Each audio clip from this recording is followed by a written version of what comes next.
This eye has been crying this morning. Lord knows why.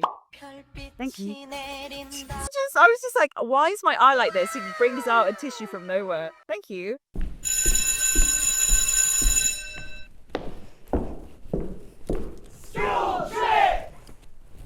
Good morning, class.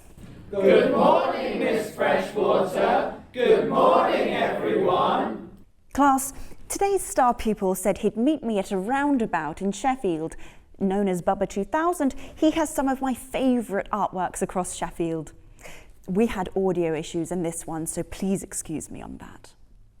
Fabulous. Thank you so much for taking me here, Jonathan. I'm actually quite local to this area. This is Hunter's Bar. It certainly is. This whole area I just find absolutely fascinating, the history. So you're saying Ecclesall Road was once a dirt path? Yeah, it was known as Turnpike Road. Turnpike Road. And what happened if you go a bit further down where Tesco's is now, way behind that there's a snuff mill.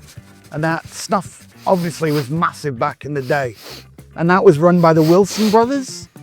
And the Wilson brothers were responsible for buying up all of this area and developing it. But it was a toll road, as a lot of these roads were. And you can actually see the original bars from Hunter's Bar. And as we're looking at it, the toll booth, you can find old etchings, was on the right-hand side. And behind that was where the old bank was. That was actually a mill pond, because they redirected the river, and the mill pond, it would feed a lot of the smaller kind of factories that are down Charville Road, which used to be called Little Lescar R Lane. Ah, that's why you have the Lescar pub. Got it on one. I love how you talk like you were there. I feel like I feel like I've lived it. When this area was developed, trams would, like in the kind of 20s, 30s and 40s, 50s, trams would be going up and down Ecclesall. Hold tight, please. The main entrance to the park wasn't here, it was actually where we are here. Just to regather. Because I get very confused and I speak like... You do. I feel like I am on par with the Roadrunner right now. The Hunter's Bar is a toll gate. It was a toll gate there. As we're looking at it, as I said, it was on the right-hand side. And it closed on midnight. Was it like October 31st, 18 something or other? Of course you were there. Of course. When this whole area was being developed, the trams would go up and down. Now, obviously, you can't have a roundabout if trams are going in a straight line. They couldn't go round.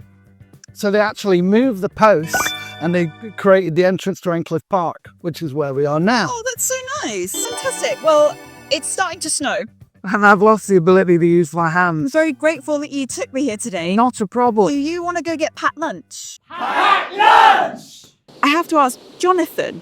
Your name is Jonathan Mathewson III. Yes. Who's the first? My dad was Patrick John McMahon. So the original John McMahon died when my dad was on Christmas Day when my dad was 8 years old. My dad's dead as well. That's all right. I'm half an orphan. Remarried, and my dad changed his name to, swapped it around to John Patrick Mathewson. So then I come along, Jonathan Christopher Mathewson. So I used to jokingly say, oh, well, I'm the third. And if you're going to ask where Bubba comes from, follow up, I got an elder sister, and she couldn't say baby brother, and I was baby Bubba. So in the family, especially with my father, I was Bubba. And the 2000 was because I tried setting my first email in 1999, Hotmail. And they went, DJ Bubba's taken. Do you want DJ Bubba 2000? And the rest is history. You relearned how to do your artwork after your stroke. Yeah. I think anyone that does anything creative will pick up on this. You don't do it because you want to. You do it because you have to. Like, it's a compulsion. You see people out there and someone will, and they come up with an idea, but they do nothing. And then a couple of years later, then they'll go, oh, I had the idea. Do something. I have an idea and I have to get it out there. And you spend all that time laid down and the ideas are rattling around your head and you're wanting to do stuff that you had to do it. I had to do it. That's the be all and end all. If not, I would slowly drive myself insane.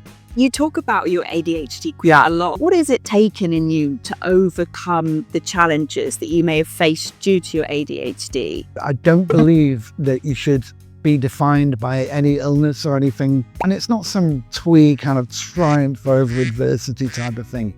You know, every day is a chapter. It's not your whole story. You know, if you're having a shitty day, suck it off.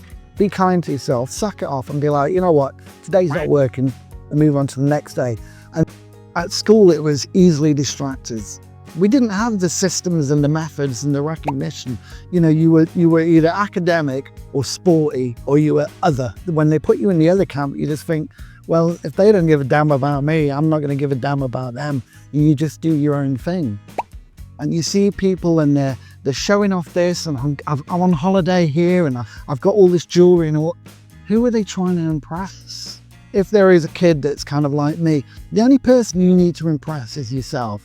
So if you think that something is good, then march to the beat of your own drum. Don't listen to what anyone else is doing, because if you do that, you will only, that's my reward for being good. When was the first moment you had class consciousness? Ah, wow. It's always lingered. Growing up, you know, you had the threat of nuclear war, which was great fun. Then you had Thatcher Milk Snatcher, awesome. And then you had the miners' strike going on. This was all like, oh, and the IRA. Let's just throw that one in for good measure as well. As I've got older, I've become even more aware of the disparity. And I've seen it myself with the art world, like down in London. A lot of the galleries, they ain't touching people. I've been lucky, but it's all been done on recommendation. And you kind of think, well, hang on a minute, why are these people not getting the opportunities? And it's almost as if the establishment are turning around and every so often and go, let's give them that false piece of hope. Let's let one through. You know, and it's like that whole thing of like giving one of the slaves freedom that will then inspire the other slaves to work hard. Come on, man. No. Jonathan, what does it mean to be human? Can I also quickly ask, can I use your spoon? Because all my marshmallows are at the bottom of my mouth. Not yourself that. And it's on different levels, but mainly it's to say I was here. Now, for some people, that would be a legacy as in having children. Well, okay, the example I give to people is this. I'll say, what's your dad's name? They say, Steve. What's your granddad's name? And they go, Tom. And I'm like, what's your great-granddad's name? 9 times out of 10, people can't tell me their great-granddad's name. So they've been forgotten about within 2 to 3 generations. Now, even if it's a painting in a charity shop, or something that I've done, there'll be something there to say that I was here. And I think that's what it is. To be human is to say that you were here. Be it in an act of kindness that you can give towards a stranger, or, you know, some charity work or something that you can do to help them, those less fortunate, like animals or something like that. Or it could be putting a smile on someone's face. Or it could be if you're a musician, you make some music that warms the soul or makes somebody cry.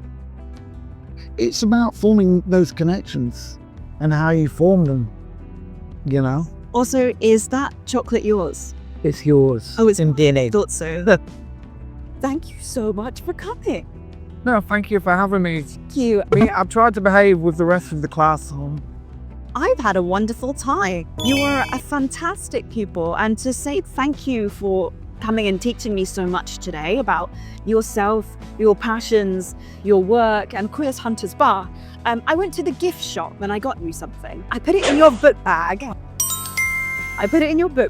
Excellent. And inside of the book, there is also a teacher's note that's just for you. You'd like to read it out, you don't have to open it. No, I'm going to save it. Oh. It's a colouring book full of lots of cosy cafes. Some of them are... Thank you very much. Very kind of you. It's very kind of you to believe in me and my show, so... Now, look, in this, we only need to turn on the news or something like that. It's a crazy, mixed up world, and we got to look out for each other.